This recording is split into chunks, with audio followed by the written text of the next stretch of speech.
क्या हम एक सोल्जर को बगैर हथियार के बॉर्डर पर इस उम्मीद के साथ खड़ा कर सकते हैं कि वो हमारी रक्षा करेगा? यकीनन नहीं। लेकिन मालेगांव कॉरपोरेशन के फायर ब्रिगेड विभाग में ऐसा ही कुछ बरसों से होता आ रहा है।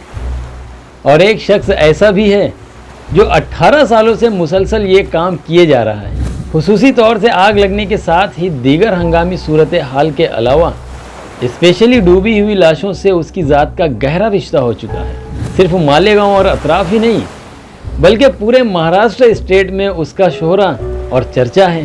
शायद ही कोई दिन ऐसा होता होगा जब डिस्ट्रिक्ट नासिक के किसी इलाके से उसे कॉल नहीं किया जाता हो। बगैर डाइविंग सूट के और किसी इक्विपमेंट के रोज़ाना अपनी जान जोखम में डालने वाले इस शख्स को हम और आप शकील तैराक के नाम से जानते हैं।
पूरा नाम शकील अहमद मोहम्मद साबिर 1 फरवरी 1978 को मालेगांव के संगमेश्वर इलाके में पैदा हुए।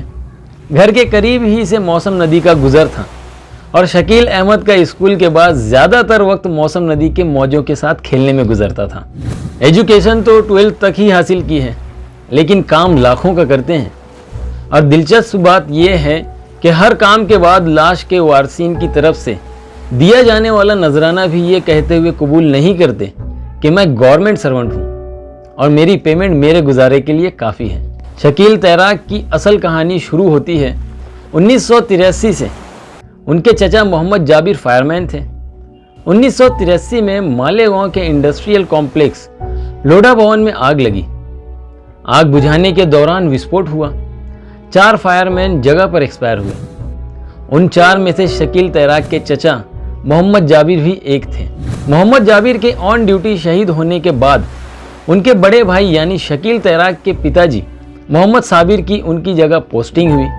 मोहम्मद साबिर अपने वक्त के बेहतरीन तैराक थे। 1983 से 2003 तक उन्होंने अल्लाह भरोसे नदियों तालाबों से लाशों को निकालने का काम किया। चूँकि वो शकील तैराक की तैराकी से वाकिफ थे, इसलिए अक्सर हादसे की जगह पर शकील तैराक को साथ ले जाया करते थे और बातों ही बातों में बहुत सारा ज्ञान बेटे को देते रहते थे।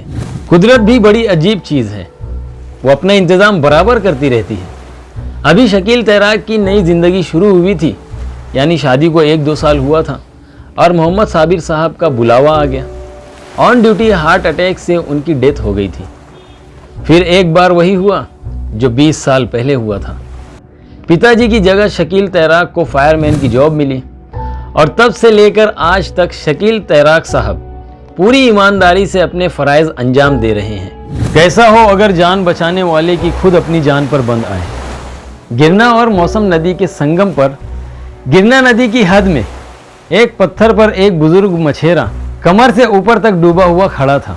पानी का जोर ऐसा कि अच्छे स्विमर दूर खड़े बूढ़े की मौत और अपनी बेबसी पर शर्मिंदा थे।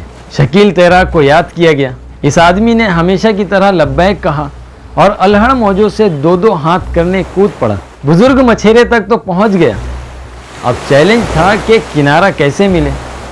मौजों को चीरते हुए ये आगे बढ़ रहा था। किनारे पर तमाशाइयों का हुजूम खुश हो रहा था, लेकिन एक मसीहा पे क्या गुजर रही थी ये उससे बेहतर कोई नहीं जान सकता था। हमसे बात करते हुए उन्होंने ये बताया, कई मरतबा मुश्किलात पेश आई हैं, लेकिन उस हादसे के दौरान कुछ लम्हों के लिए मुझे ये महसूस हो चुका था कि अब मैं ज़िंदगी की जंग हार जाऊंगा, लेकिन न जाने कौन दुआओं में याद रखता है। मैं डूबता हूं तो दरिया उछालता है मुझे। इसी तरह साल 2014 का एक किस्सा और है, जब करीब घंटे भर के लिए ये बात फैल चुकी थी कि शकील तैराक मौजों से हार गया है। गणपति विसर्जन का वक्त था। हरनबारी डैम से पानी छोड़ा गया था। मौसम नदी में तेजी से पानी बढ़ रहा था। नदी किनारे बंधे हुए घोड़े को खोलने के लिए दो नौजवान उतरे थे। घोड़ा खुला और पानी की तेज धारों के साथ बह गया। साथ ही ये दो नौजवान भी मौजों के हवाले हो गए। ऊपर वाले को मगर कुछ और ही मंजूर था। नदी के बीच में एक दरख्त पर दोनों को पनाह मिल गई, लेकिन वहाँ से किनारे तक आना दोनों के लिए नामुमकिन था कि वो दोनों तैरना बिल्कुल नहीं जानते थे। उनकी तो छोड़िए, शहर के बड़े बड़े तैराक हिम्मत जुटाने में नाकाम हो गए थे। रात को 10:30 बजे शकील तैराक को बुलाया गया। सिर्फ बारिश में कुछ दिनों के लिए रवां दवां होने वाली मौसम नदी में कांटेदार झाड़ियों की बहुतात है। शकील तैराक अल्लाह का नाम लेकर उतर गए। दरख्त तक पहुँचते पहुँचते ही वो बुरी तरह जख्मी हो चुके थे। इतने बहाव में सिर्फ एक लड़के को ही लाना मुमकिन था, तो दूसरे लड़के की धारस बांधकर दोबारा आने का वादा करके वो एक लड़के को किनारे तक लेकर आ गए। लेकिन दूसरी मर्तबा फिर से वही सब करने की सकत बाकी ना रही। अब भी वो मामला था कि कोई भी दूसरा आदमी नदी में उतरने के लिए तैयार नहीं था। शकील तैराक कहते हैं कि मुझे अंदर से एक अजीब फीलिंग आ रही थी कि मैंने उस लड़के से वादा किया है, जुबान का पक्का ये आदमी मरता क्या ना करता। फिर नदी में उतर पड़ा। इस बार बाजुओं को मौजों से मुकाबला करने में दुश्वारी हो रही थी। शकील तैराक लड़के के साथ बहते जा रहे थे, यहाँ तक कि लोगों की नज़रों से ओझल हो गए। घंटा भर यही माहौल और मातम होता रहा कि शकील तैराक भी डूब गए। लेकिन खुदा की करनी ऐसी हुई कि बहुत आगे जाकर उन्हें किनारा मिल ही गया। जब वो लड़के को लेकर एक्सीडेंट स्पॉट तक आए तो लोगों ने खुदा का शुक्र अदा किया। शकील तैराक ने ड्यूटी ज्वाइन करने के बाद सबसे पहले अवाड़ी नाले से 2 बच्चों की लाश निकाली थी। तब से लेके आज तक इतने सारे वाकयात हैं कि जिनका जिक्र करना दुश्वार है।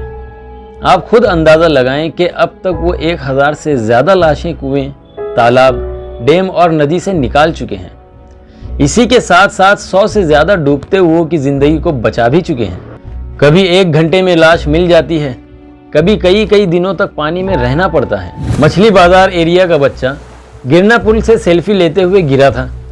शकील तैराक 2 दिनों तक उसे तलाश करते रहे, जो बहुत दूर एक गाल में फंसा हुआ मिला। इसी तरह एक लेडी गिरना पुल से कूद गई थी, जो 3 दिनों की मेहनत के बाद 25 किलोमीटर दूर झाड़ियों में फंसी हुई मिली। इतने दिनों में जहरीले सांप, मगरमच्छ और न जाने कितने अजीबोगरीब जल प्राणियों से उनका सामना हो चुका है। अब आते हैं उस इंसिडेंट की तरफ जिसके बेस पर उन्हें राष्ट्रपति अवार्ड मिलना तय था। वैसे उन्हें तो किसी अवार्ड्स और सम्मान की गरज नहीं है कि उन्होंने अपने आप को इंसानियत के लिए दान कर दिया है। फिर भी लोगों की दिली ख्वाहिश यही थी कि ये पुरस्कार शकील तैराक को ज़रूर मिलना चाहिए। हुआ ये था कि 28 जनवरी 2020 को देवला मिस्सी में एप्पे रिक्शा और बस का एक्सीडेंट हो गया था। बस घाट के एक कुएं में गिर गई थी। बचने वालों की तो गिनती हो गई, लेकिन कुएं में मरने वालों की गिनती तब ही हो सकती थी जब उन्हें कोई बाहर निकालता। NHDRF की नासिक टीम ने भी ये कहते हुए घुटने टेक दिए थे कि इतने गंदे और काले पानी में ऑक्सीजन का प्रॉब्लम आएगा। DIG मैडम आरती सिंह ने शकील तैराक से मदद चाही। शकील तैराक कहते हैं कि मैं इतना ही कर सकता था कि अल्लाह का नाम लेकर पानी में उतर जाऊं, फिर जो होगा देखा जाएगा। और वो सिर्फ अंडरवेयर में उस गंदे पानी में उतर गए। शाम 7 बजे से रात 3:30 बजे तक शकील तैराक उस काले पानी में डूबते और उभरते रहे। इस तरह अकेले 9 घंटों में 26 लाशें निकाल कर वो कारनामा अंजाम दिया कि बड़े बड़े अवार्ड्स भी उनकी इस बहादुरी और खिदमत का बदला नहीं हो सकते। अब तक 40 से 45 गवर्नमेंट के सम्मान पत्र, कलेक्टर, एसपी, आईजी, आमदार, खासदार और सोशल सोसाइटीज की तरफ से 150 से ज्यादा अवार्ड्स, 4 से 5 गोल्ड मेडल्स हासिल करने वाले इस जाबाज पर एक कयामत यूं भी गुजरी कि उनके 4 साला मासूम भांजी का पैर फिसलने की वजह से नाले में गिरकर बह गई। आप महसूस कीजिए कि हजारों लाशों को निकालने वाले ने जब किसी अपने की डेड बॉडी को निकाला होगा तो उस पर क्या गुजरी होगी। अवार्ड्स और हौसला अफजाई तो अपनी जगह हैं, जो ज़रूरी भी हैं, लेकिन एक गोताखोर के लिए सबसे अहम उसके साजो सामान होते हैं, जिनके बगैर ज़िंदगी बचाने वाला खुद ज़िंदगी दांव पर लगाकर हार सकता है। हमें निहायत अफसोस के साथ कहना पड़ रहा है कि करीब 450 करोड़ का बजट रखने वाली मालेगांव म्यूनिसिपल कॉरपोरेशन को आज तक ये सुध नहीं आई कि एक आदमी के लिए डाइविंग सूट और स्विमिंग इक्विपमेंट्स का इंतजाम कर सके। आखिर कब तक एक आदमी अपनी जान पर खेलता रहेगा और हम उसे सम्मान पत्र दे देकर फोटो क्लिक करके न्यूज़ बनाते रहेंगे। आखिर कब तक 5 बेटियों का बाप बगैर ऑक्सीजन सिलेंडर के सांस रोक कर 40-40, 50-50 फीट गहराइयां नापता रहेगा। आप अंदाज़ा लगाएं, जब यह आदमी लाशें ढूंढ रहा होता है तो लोग तालियां बजाने के इंतज़ार में होते हैं, लेकिन कोई ये नहीं सोचता कि उसी वक्त घर में बैठी हुई उसकी बच्चियों पर क्या गुजर रही होती होगी। भला किसकी औलाद चाहेगी कि उसका बाप हर रोज़ ज़िंदगी और मौत से लड़ता रहे।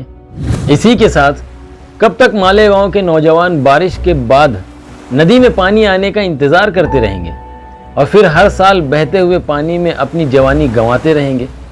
ऐसा इसलिए है कि शहर मालेगांव में वैसे ही आबादी के रेशों से खेल के मैदान की कमी और अतिक्रमण की बहार है, तो भला स्विमिंग पूल की सुविधा क्यों कर हो सकती है।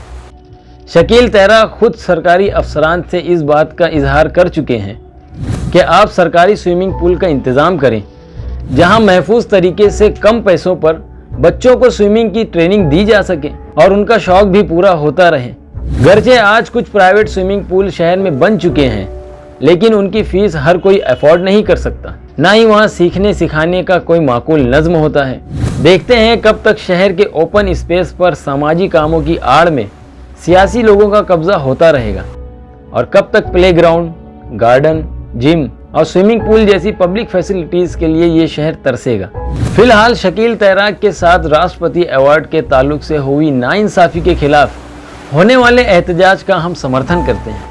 आखिर में हम इतना ही कह सकते हैं कि जिस मसीहा के हाथों तक पहुंचने के लिए राष्ट्रपति सम्मान तरस रहा है, ऊपर वाला उसको अपनी हिफ्ज़ो अमान में रखे और उसके ख़ानदान के करीब 50 साला खिदमात का बेहतरीन अजर अता फरमाए। जय हिंद।